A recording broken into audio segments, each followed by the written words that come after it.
மக்களே, welcome to Chennai tax. இப்படி ஏமாத்திட்டாங்களே அப்படின்னு ஒரு ஃபீலு. பிகாஸ் அது வந்து ட்ரீமாக போச்சு, ரியல் கிடையாது. பட் உண்மையாகவே அங்கே வந்து வேற ஒரு கப்பலுக்கு அந்த சீன் நடக்குது.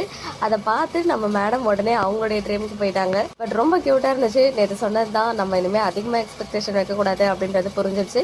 ஸோ ட்ரீம் தான் ஆக்சுவலாக வந்துட்டு அந்த எடிட்டர் வந்து ஷேர் பண்ணதுக்கப்புறம் தான் நம்மளாம் ரியலாக இருக்குமோ அப்படின்னு கெஸ் பண்ணோம். சாரதம்மா கிச்சனில் நம்ம குமரன் அண்ட் கங்கா குக்கிங் பண்ணும்போது அவங்க ரொமான்ஸ் பண்ணுறாங்க. இது வந்து தெரியாத அந்த சைடுக்கு வந்த காவேரி பார்த்துட்டு அவங்க நம்ம விஜயை நினச்சி பார்த்து ஒரு குட்டி குட்டி அழகான ஃபீலிங்ஸ் வந்து நமக்கு இன்னைக்கு காமிச்சிருந்தாங்க. சிஸ்டரோட லைஃப் இப்படி இருக்கும்போது அவங்க வந்தது கூட தெரியாமல் உங்களுக்கு ரொமான்ஸ் கேட்குதா அப்படின்னு தான் எல்லாரோட மைண்ட் வாய்ஸ் இருந்துச்சு. எனக்கும் அப்படிதான் இருந்துச்சு. இன்னொரு சைடு காவேரி வந்து நம்ம விஜயை பார்த்து இங்கேருந்து போங்க, ஏன் என்னை போய் கொழின்னு சொன்னீங்க அப்படின்னு வந்து சண்டை போட்டாங்க. அந்த செக்மெண்ட் வந்து ரொம்ப ரசித்து பார்த்தேன். அண்ட் விஜய் வந்து கூலிங் கிளாஸை கட்டுன்னு சொன்னது, அப்புறம் இந்த வீட்டை விட்டு காலி பண்ணுங்க, அதுதான் நான் உங்களுக்கு கொடுக்குற ஐடியா அப்படின்னு சொல்லிட்டு சொன்னது. இவங்களே போன்னு சொல்லுவாங்களா, அப்புறம் இவங்களே போயிட்டு ஐயோ போயிட போறாருன்னு ஃபீல் பண்ணுவாங்களான்ற மாதிரி இன்னைக்கு போயிட்டு ரூமில் செக் பண்ணாங்க. ஜன்னலை திறந்து பார்த்தா லைட் எரியலன்னு சொன்னதும் ஒரு மாதிரி பயந்து போயிட்டாங்க. பிகாஸ் அவங்க விஜய் கிட்ட சொல்றது வீட்டை விட்டு போ அப்படின்னு சொல்றது எல்லாமே வந்து ஜஸ்ட் வாய் வார்த்தைக்காக மட்டும்தானே தவிர்த்து உள்ள இருந்தா ஒரு வார்த்தை கூட அந்த மாதிரி சொல்றது இல்லை. போயிடக்கூடாது அப்படின்னு நினைச்சிட்டு தான் வந்து எட்டி பார்த்தாங்க. இல்லைன்னு சொன்னதும் ஷாக் ஆயிட்டு ஈவன் பாட்டி காவேரி சீன்ஸ் எல்லாம் சூப்பரா வச்சிருக்காங்க. அண்ட் மாமி கிட்டேயுமே வந்து போயிட்டு பொய்யா அளந்து விட்டாங்க. பிகாஸ் பூச்செடி வைக்கணும் அப்படின்ற சாக்கில் அந்த பக்கத்து வீட்டு பையன் எங்க காலி பண்ணிட்டு போயிட்டாரா அப்படின்னு கேட்கும்போது அவர் ஏன்பா காலி பண்ண போறாரு. சடனா வந்து விஜயோடைய என்ட்ரி பார்த்ததும் கிடுகிடுன்னு ஓடிட்டாங்க. விஜய் வந்து நைஸா மாமி கிட்ட போட்டு வாங்கிட்டாரு என்ன நடந்துச்சு அப்படின்னு சொல்லி. அதுலேயுமே விஜய் வந்து பாத்தீங்கன்னா ஒரு டயலாக் சொல்வாரு, மாமியா பூச்செடி வைக்கல உங்க காதுல தான் பூ வச்சுட்டா அப்படின்னு சொல்லி மாமி போனதுக்கு அப்புறம் சொல்லுவாரு.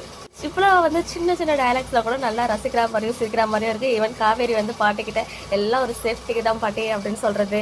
இன்னொரு விஷயம் இன்னைக்கு சிரிச்சது, நம்ம விஜய் வந்து பாத்தீங்கன்னா வாக்கிங் போகும்போது பாட்டிக்கு வந்து ஒரு எக்ஸசைஸ் சொல்லி கொடுப்பாரு. வேகமா நடக்கலைன்னா இந்த எக்ஸசைஸ் நீங்க பண்ணிக்கிட்டே போனீங்கன்னா வந்து நடக்கிறதுக்கு சமமாயிடும், பிளட் சுகர் லெவல்லாம் குறையும் அப்படின்னு சொல்லி அதையுமே வந்து இமீடியட்டா பாட்டி பண்ணுவாங்க. ஈவன் அவங்க காம்போவுமே ரொம்ப அருமையா இருக்கு. அண்ட் குமரன் வராரு. குமரனை பார்த்ததும் பாட்டி ஒரு சைடு சாரதம்மா கிட்ட போட்டு கொடுத்துருவாங்களோ, அவங்க ஒரு சைடு பயப்பட குமரன் வந்து எங்க நம்ம விஜய் கிட்ட பேசிட்டா பாட்டி போய் சாரதாம்மா கிட்ட போட்டு கொடுத்துருமோ அப்படின்னு சொல்லிட்டு அவர் ஒரு சைடு பயப்பட. ஸோ எல்லாரும் இனிமே பயந்து பயந்து ஒரு 2 மூவி ஞாபகம் வந்துச்சு. ஒன்று சூரியவம்சம், எல்லாரும் தெரியாமையே வந்துட்டு போயிட்டு சரத்குமார் ஃபங்க்ஷன் அட்டன் பண்ணுவாங்க.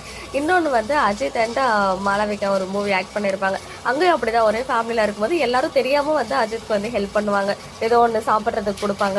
அந்த ஃபீலிங் தான் வந்துச்சு. இனிமேல் கொஞ்சம் கொஞ்சமாக எல்லார் மனசுல இடம் பிடிச்சி எல்லாரும் வந்து விஜய்க்கு சீக்ரெட்டாக எல்லாமே பண்ணுவாங்க போல, ஹெல்ப் பண்ணுவாங்க போல, சாரதாம்மாவுக்கு தெரியாம. ஈஸியாக சாரதாம்மாவே வந்து மனசு மாறுறாங்களா இல்லையான்றது நமக்கு தெரியல, இவ்வளோ சீக்கிரம் வைப்பாங்களான்னு. பட் எனிவேஸ் இன்னைக்கு ட்ரீமாக போனது கொஞ்சம் டிசப்பாயிண்டிங் தான். பட் ரொம்ப என்ஜாய் பண்ணுற மாதிரி தான் இன்னைக்கு எபிசோடுமே இருந்துச்சு. எக்ஸப்ட் அந்த காவேரி ஃபெயில் பண்ணுற மூமெண்ட், அவங்க குமரன் அண்ட் கங்காவோடைய அந்த ரொமான்ஸ் சீன். ஆக்சுவலாக அவங்க ரொமான்ஸ் சீன் வைக்கக்கூடாது அப்படின்ற மாதிரிலாம் எனக்கு எந்த இன்டென்ஷனும் இல்லை. பட் அவங்க காவேரி ஃபெயில் பண்ணிட்டு இருக்கும்போது இவங்க இப்படி பண்ணுறது அவங்கள எந்த அளவுக்கு ஹர்ட் பண்ணோம் அப்படின்றது அவங்களுக்கு தெரியாமல் போச்சே அப்படின்றது மட்டும்தான். ஓகே மக்களே, நெக்ஸ்ட் வீடியோவில் மீட் பண்ணுறேன். எக்ஸ்க்ளூசிவ் அப்டேட்ஸ்க்கு மறக்காம நம்ம யூடியூப் சேனலை சப்ஸ்கிரைப் பண்ணிக்கோங்க.